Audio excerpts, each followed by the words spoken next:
En medio del silencio texano, un hombre convenció a más de 80 personas de que él era el Cordero de Dios y de que el Apocalipsis estaba a punto de comenzar. Pero, ¿quién era realmente David Koresh? ¿Un mesías incomprendido o un manipulador experto que condujo a sus seguidores a una muerte segura? Hoy, en Anatomía del Poder, entramos en la mente de un líder que no solo creía tener una conexión directa con Dios, sino que logró que otros también lo creyeran, hasta el último suspiro.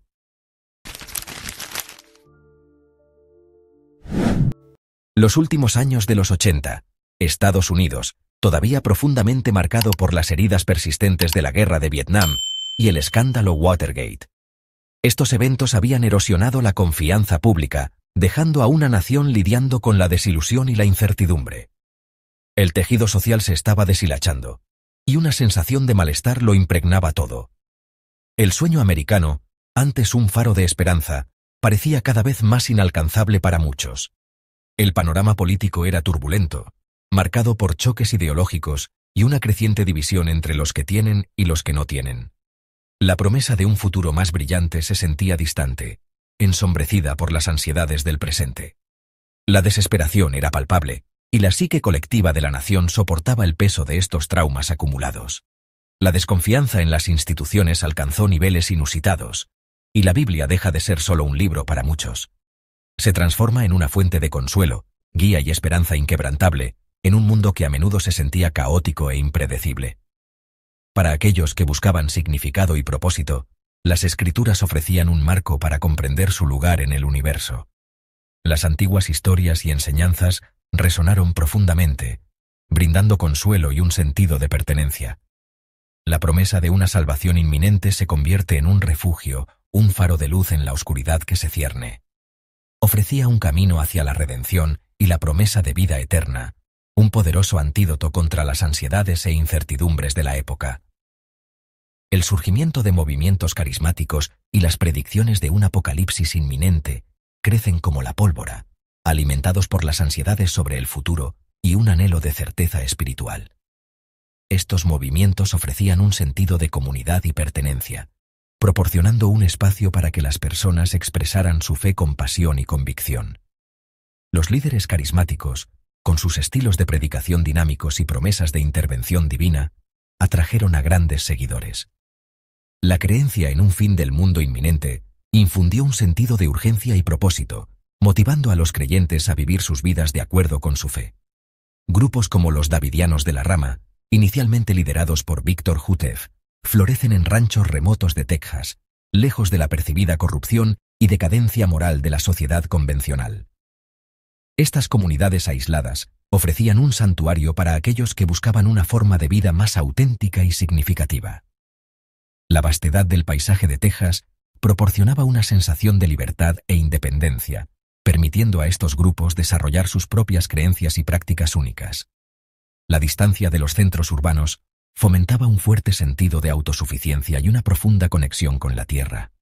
En ese ambiente, cualquier voz llena de pasión y convicción puede convertirse en un megáfono de esperanza extrema, resonando profundamente con aquellos que buscan respuestas y dirección. El aislamiento y la vulnerabilidad de estas comunidades las hacían susceptibles a líderes carismáticos que ofrecían soluciones simples a problemas complejos.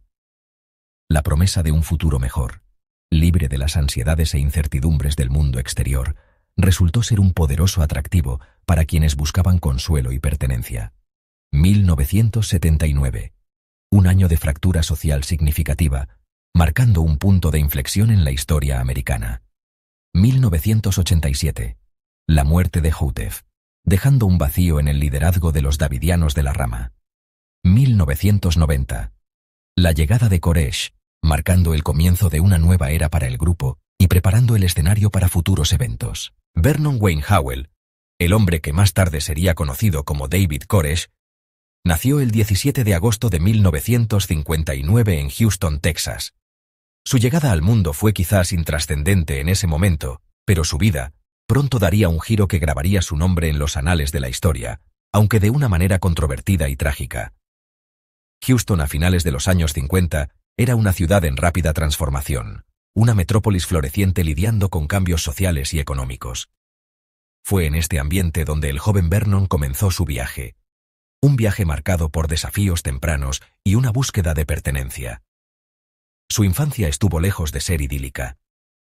Producto de un hogar roto, los primeros años de Vernon se caracterizaron por la inestabilidad y la falta de figuras parentales constantes. Pasó una parte significativa de sus años formativos navegando las complejidades del sistema de acogida, moviéndose de un hogar a otro. Esta existencia transitoria sin duda dejó una marca indeleble en el joven, fomentando una sensación de desplazamiento y un anhelo de conexión.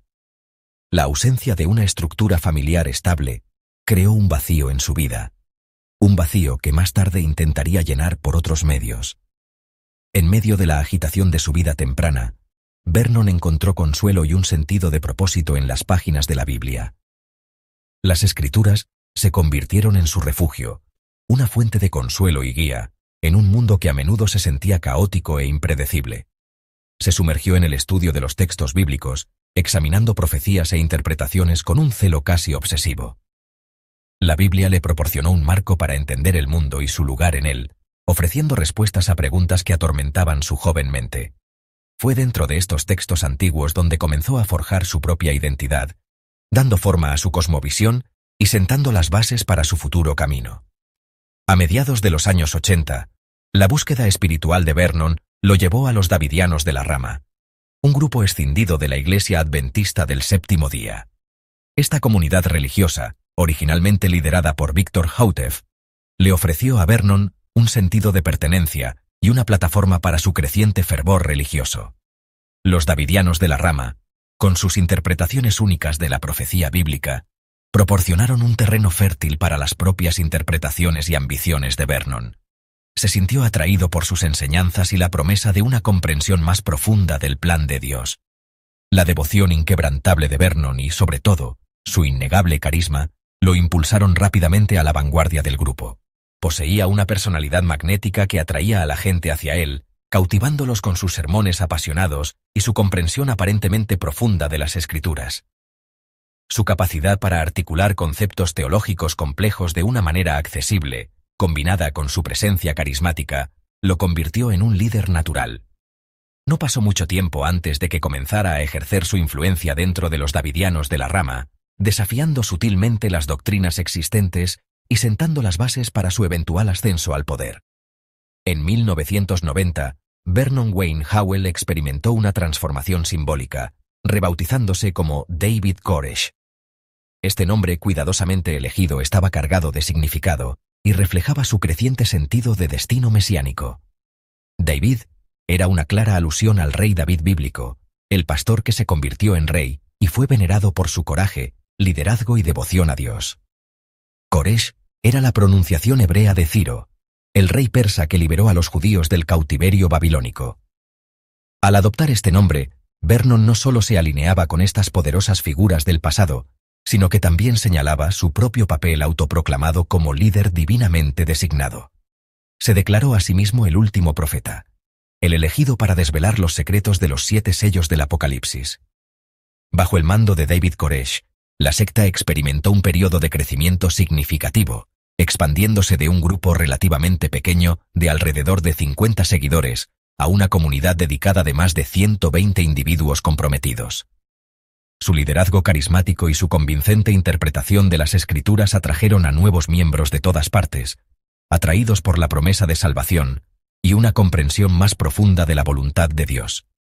El centro Mount Carmel, el complejo de los Davidianos de la Rama cerca de Waco, Texas, se convirtió en un imán para aquellos que buscaban la iluminación espiritual y un sentido de pertenencia. Koresh no se limitó a repetir las profecías de Victor Houteff. Afirmó audazmente que poseía visiones personales directamente de Dios. Estas visiones, según él, revelaban el verdadero significado de las Escrituras y desvelaban el camino hacia la salvación. Se presentó a sí mismo como el Cordero de Dios, el elegido que llevaría a sus seguidores a la tierra prometida. Sus interpretaciones de la Biblia se volvieron cada vez más radicales y exigió obediencia absoluta de sus seguidores, solidificando su control sobre el grupo y preparando el escenario para los trágicos eventos que pronto se desarrollarían. Para entender a Koresh, hay que adentrarse en su singular interpretación de las Escrituras. No era una lectura tradicional, ni siquiera una interpretación literal. Era algo mucho más personal, una construcción elaborada a partir de sus propias necesidades y ambiciones. Cada versículo era pieza de un rompecabezas apocalíptico que solo él sabía ensamblar. Él se veía a sí mismo como el único capaz de descifrar el verdadero significado oculto en las palabras sagradas. Koresh aislaba y descontextualizaba versículos de Daniel, Ezequiel y Apocalipsis, reagrupándolos en visiones propias. Tomaba fragmentos aquí y allá, sacándolos completamente de su contexto original, para luego unirlos de manera que respaldaran sus propias profecías y su propia visión del fin del mundo. No le importaba la intención original de los autores bíblicos. Lo que importaba era cómo podía usar esas palabras para construir su propia narrativa. Era un proceso de selección y manipulación constante, donde la Biblia se convertía en una herramienta para su propio beneficio. Se proclamaba Cordero de Dios y Profeta final. No era una simple declaración de fe. Era una afirmación de su propia divinidad y de su papel central en el plan de salvación. Se presentaba como el único intermediario entre Dios y la humanidad, el único capaz de guiar a sus seguidores a través del inminente Apocalipsis. Esta autoproclamación mesiánica era fundamental para su control sobre el grupo, ya que lo convertía en la figura de autoridad suprema, incuestionable e indispensable. Cualquier suceso, meteoritos, guerras, era victoria divina que confirmaba su estatus. No importaba cuán aleatorio o insignificante pareciera un evento, Koresh lo interpretaba como una señal de que sus profecías se estaban cumpliendo. Cada desastre natural, cada conflicto bélico, cada crisis política era una prueba más de que el fin estaba cerca y de que él era el único que podía ofrecer refugio y salvación.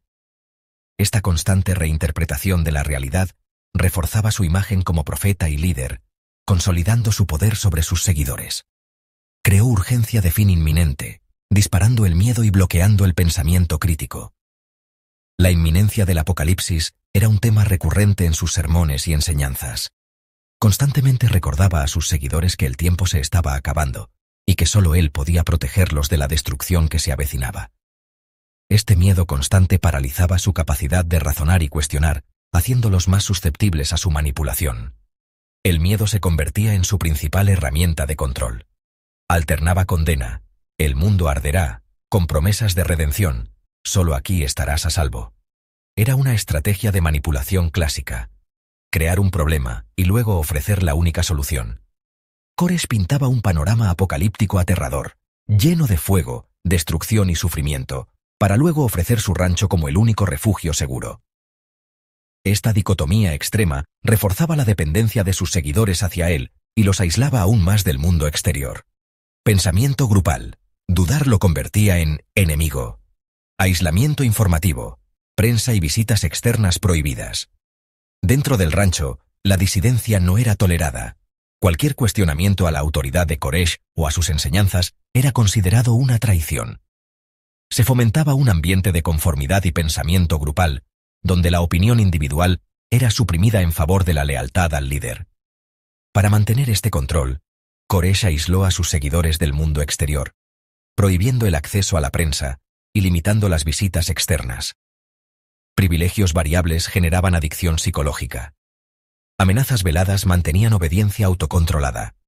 Koresh utilizaba un sistema de recompensas y castigos impredecible para mantener a sus seguidores en un estado constante de ansiedad y dependencia. Los privilegios, como la atención personal de Koresh o el acceso a recursos limitados, eran otorgados de manera aleatoria, creando una adicción psicológica similar a la de un juego de azar. Al mismo tiempo, las amenazas veladas, como la exclusión del grupo o la condenación eterna, mantenían a raya cualquier intento de rebelión. Falsa dicotomía. Salvación aquí o condenación allá. La opción de huir parecía más aterradora que el destino dentro del rancho. Koresh presentaba a sus seguidores una elección falsa: permanecer en el rancho y ser salvados del apocalipsis, o abandonar el grupo y enfrentar la condenación eterna. La vida fuera del rancho era pintada como un infierno, llena de peligros y tentaciones, mientras que la vida dentro del rancho, aunque llena de restricciones y sacrificios, era presentada como la única vía hacia la salvación. Esta manipulación psicológica hacía que la idea de abandonar el grupo fuera aterradora, incluso para aquellos que dudaban de Koresh. Exégesis, manipulación emocional, sesgos y dinámica grupal convergieron en la alquimia letal de Koresh. Su habilidad para interpretar las escrituras a su favor, combinada con su manipulación emocional, su capacidad para explotar los sesgos cognitivos de sus seguidores y la dinámica de grupo que fomentaba, crearon un sistema de control tan poderoso que resultó letal. Era una combinación tóxica de factores que atrapó a sus seguidores en una red de dependencia y miedo, impidiéndoles ver la realidad y tomar decisiones racionales. Detrás de cada sermón, Koresh desplegaba tácticas calculadas para forjar obediencia y dependencia absoluta.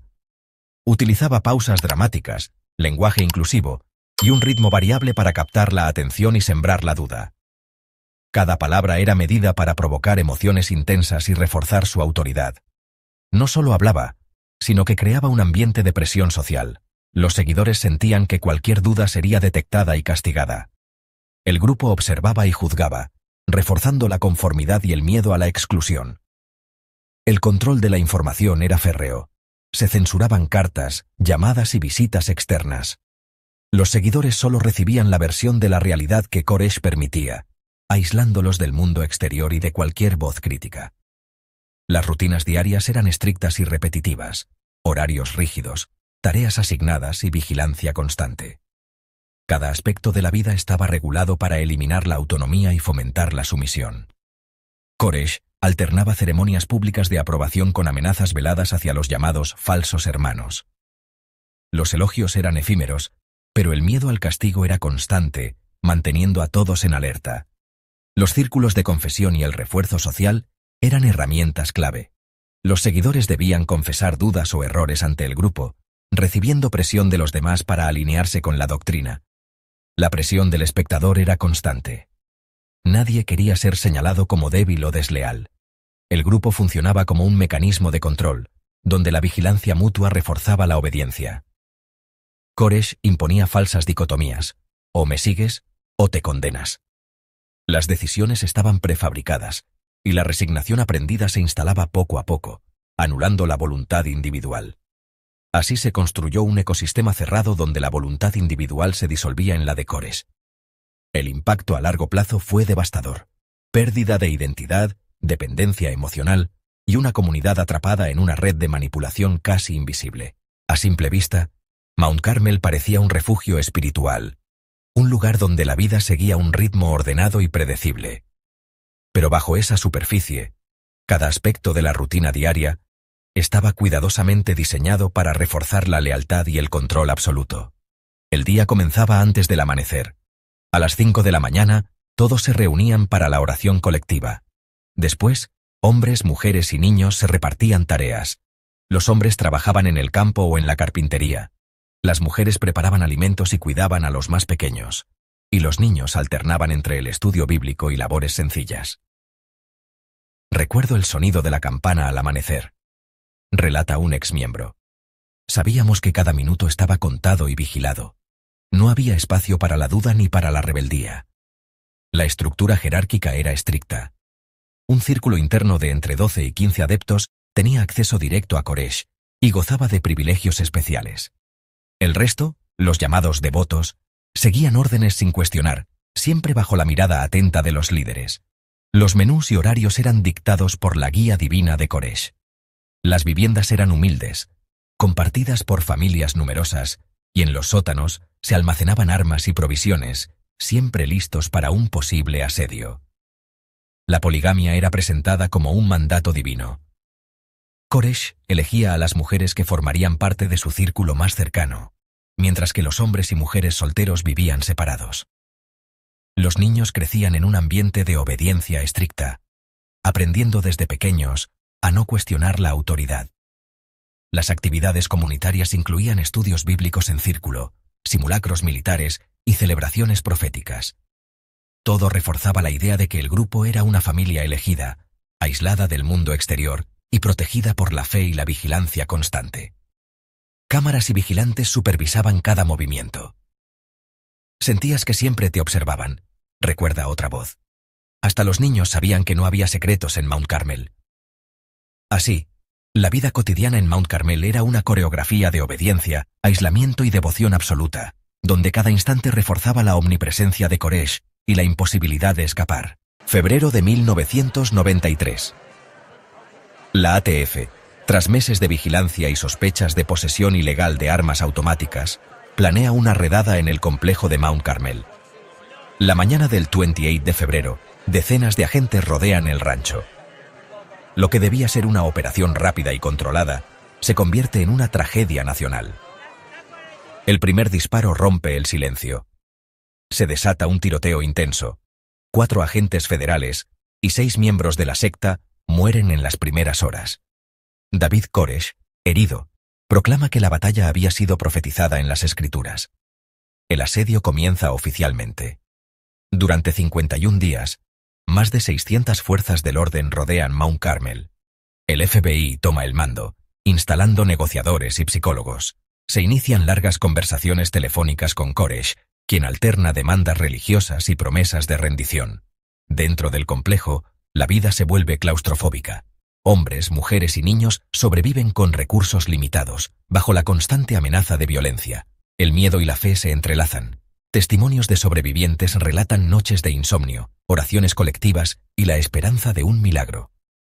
Afuera, los medios de comunicación convierten el asedio en un espectáculo global. Cámaras transmiten en vivo cada movimiento. La opinión pública se polariza. Algunos ven a Koresh como un fanático peligroso, otros como víctima de un estado opresor.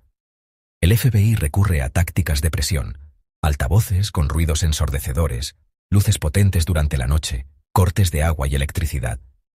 Algunos intentan escapar, pero la mayoría permanece, convencida de que el fin está cerca. Las negociaciones se estancan. Los expertos debaten ceder a las demandas de Koresh o aumentar la presión. El dilema divide a las autoridades. Algunos negociadores creen que la paciencia salvará vidas. Otros, que la fuerza es inevitable. El 19 de abril, tras semanas de espera, el FBI decide introducir gas lacrimógeno para forzar la rendición. Poco después, estalla un incendio devastador. Las llamas consumen el complejo en minutos. 76 personas mueren, entre ellas David Koresh y 25 niños. El país queda conmocionado. Los medios muestran imágenes de destrucción y dolor. Sobrevivientes relatan la desesperación de los últimos minutos, la confusión, el humo, los gritos. El debate se enciende. ¿Fue un uso excesivo de la fuerza o un suicidio colectivo inducido? El asedio de Waco se convierte en símbolo de errores fatales, desconfianza institucional y el peligro de la radicalización. Las lecciones resuenan hasta hoy. La importancia del diálogo, los límites del poder y el costo humano de la intransigencia. El caso de Waco revela cómo la mente colectiva puede ser moldeada por la necesidad de pertenencia y la influencia de un líder carismático. En grupos cerrados, la presión social y el deseo de aceptación pueden anular el juicio individual, creando una realidad paralela donde la duda se convierte en traición. Koresh utilizó tácticas clásicas de control mental: aislamiento, manipulación emocional, refuerzo intermitente y la creación de una amenaza externa constante. Estas técnicas, presentes en otros cultos como Jonestown o la familia Manson, generan dependencia psicológica y bloquean el pensamiento crítico. Las consecuencias para los sobrevivientes son profundas: traumas, culpa, dificultad para reintegrarse y una desconfianza persistente hacia el mundo exterior. El proceso de recuperación es largo y requiere apoyo psicológico especializado, pues la identidad y la autonomía han sido erosionadas. Comparando con otros episodios históricos, vemos patrones repetidos: líderes que explotan el miedo y la esperanza, grupos que se aíslan y sociedades que tardan en reconocer los signos de manipulación. La historia de Waco es un espejo de advertencia sobre la vulnerabilidad humana ante el poder carismático. La lección para la sociedad actual es clara. Debemos fomentar el pensamiento crítico, la empatía y la vigilancia ante líderes que prometen certezas absolutas. Solo así podremos evitar caer en trampas similares y proteger nuestra libertad mental y colectiva. La tragedia de Waco no solo revela el peligro de combinar carisma, miedo y aislamiento, sino que también nos obliga a cuestionar los límites de la obediencia y la responsabilidad colectiva. Nos enfrenta a dilemas éticos. ¿Hasta dónde puede llegar la influencia de un líder? ¿Qué papel juegan las instituciones y la sociedad en la protección de los vulnerables? Más allá del caso, nos invita a reflexionar sobre cómo el pensamiento crítico y la empatía pueden ser herramientas para prevenir tragedias similares. En una sociedad saturada de mensajes urgentes y polarización, reconocer las dinámicas de manipulación es esencial para preservar nuestra libertad mental y fortalecer lazos sociales basados en el respeto y la diversidad. Aprender del pasado nos permite reconstruir comunidades más resilientes y conscientes. Te invito a una reflexión crítica. ¿Cómo podemos fortalecer nuestra capacidad de cuestionar y dialogar? ¿Qué señales de manipulación reconoces en tu entorno? ¿De qué manera podemos, juntos, promover el pensamiento libre y el aprendizaje colectivo? Comparte tus ideas y experiencias en los comentarios. Suscríbete y activa la campanita para seguir explorando juntos los mecanismos del poder y la mente humana. Tu voz es parte fundamental de este aprendizaje colectivo. Gracias por acompañarnos en este viaje al corazón de un culto apocalíptico. Antes de despedirnos, queremos compartir contigo recursos para profundizar en el tema y agradecer a quienes hicieron posible este episodio. Agradecemos a investigadores, periodistas y sobrevivientes que han compartido sus testimonios y análisis, así como a nuestra audiencia por su interés en comprender la anatomía del poder. Te invitamos a seguir explorando nuestro canal para más análisis en profundidad sobre poder, psicología y sociedad. Suscríbete, comparte y déjanos tus comentarios para seguir creciendo juntos en este espacio de reflexión.